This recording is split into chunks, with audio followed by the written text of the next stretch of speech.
안녕하세요 여러분. 의료분쟁 해결사의 의료전문 변호사 강동관입니다.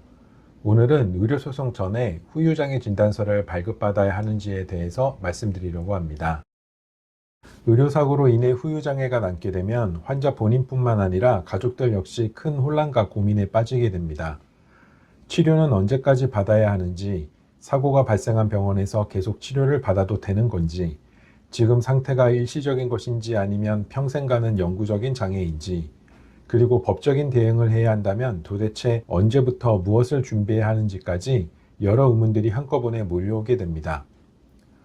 그 과정에서 제가 상담을 하다 보면 정말 자주 받는 질문이 하나 있습니다. 바로 의료소송을 제기하기 전에 다른 병원에서 후유장애 진단서를 미리 받아야 하나요? 하는 질문인데, 이 질문에는 사실 두 가지 고민이 동시에 담겨 있다고 보입니다. 첫 번째는 이 진단서가 소송에서 실제로 도움이 되는지이고, 두 번째는 괜히 돈과 시간을 들여서 후유장애 진단서를 받아봤자 법원에서 인정도 안 되는 건 아닌지입니다.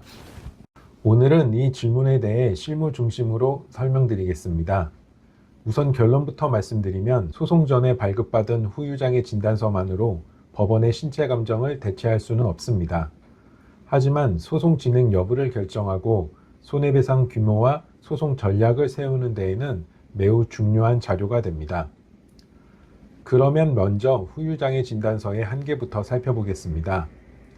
의료소송에서 후유장애가 문제되는 경우 손해배상액 산정의 핵심은 단순히 환자에게 후유장애가 있다 또는 없다가 아니라 그 장애로 인해 노동능력이 얼마나 상실되었는가, 즉 노동능력 상실률이 얼마인가입니다. 이 노동능력 상실률을 확정하기 위해 법원은 대부분 법원이 지정한 신체감정의에게 신체감정을 맡기는데, 그 이유는 원고 측 의사도 아니고 피고 측 의사도 아닌 중립적인 전문가의 의견이 필요하기 때문입니다.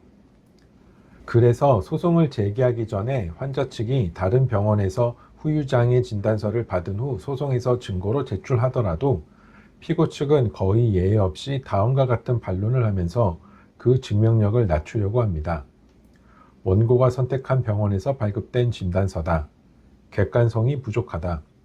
주관적인 증상 호소가 과도하게 반영되었다. 장애 고정 시점이 불분명하다.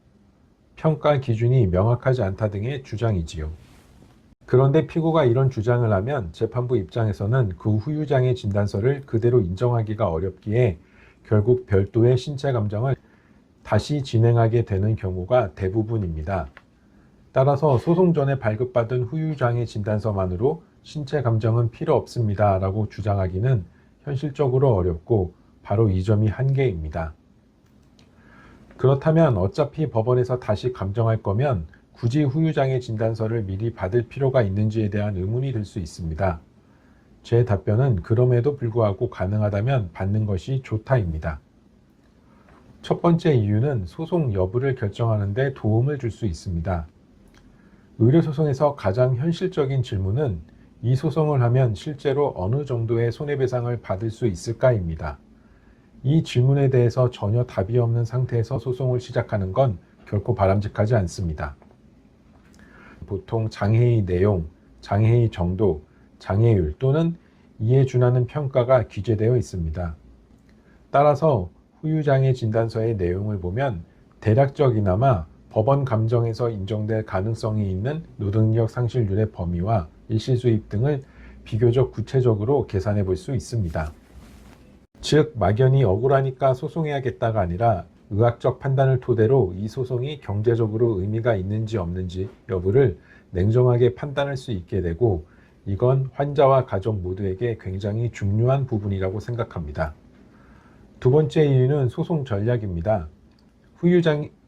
후유장애 진단서를 발급받는 과정에서 함께 받을 수 있는 진료 기록을 통하여 장애의 정도 이외에도 장애가 발생한 원인, 그 경과, 현재 상태에 대한 의학적 설명 등을 확인할 수 있습니다. 이 내용은 향후 소송에서 어떤 의료과실을 중심으로 주장할지, 과실과 장애 사이의 인과관계를 어떻게 입증할지, 신체 감정에서 어떤 점을 특히 강조해야 할지 등의 방향을 잡는 데 도움이 될 수 있습니다. 정리해 보겠습니다. 의료소송 전에 발급받은 후유장애 진단서가 법원의 최종 판단을 그대로 결정하지는 않습니다. 피고가 다투면 법원은 여전히 신체 감정을 진행할 가능성이 높습니다. 하지만 소송의 실익을 판단하고 예상 손해배상 범위를 계산하고 전체 소송 전략의 방향을 설정하는 데 있어서 후유장애 진단서는 매우 중요한 기초적 자료가 됩니다. 따라서 의료사고로 인해 후유장애가 남았고 향후 의료소송을 고민하고 계시다면 소송을 제기하기 전 단계에서라도 가능하다면 후유장애 진단서를 미리 확보해 두는 것을 실무적으로 권유드립니다. 오늘 영상이 의료사고 이후 혼란스러운 상황에서 조금이나마 도움이 되셨기를 진심으로 바랍니다. 그러면 저는 다음 영상에서 찾아뵙겠습니다. 감사합니다.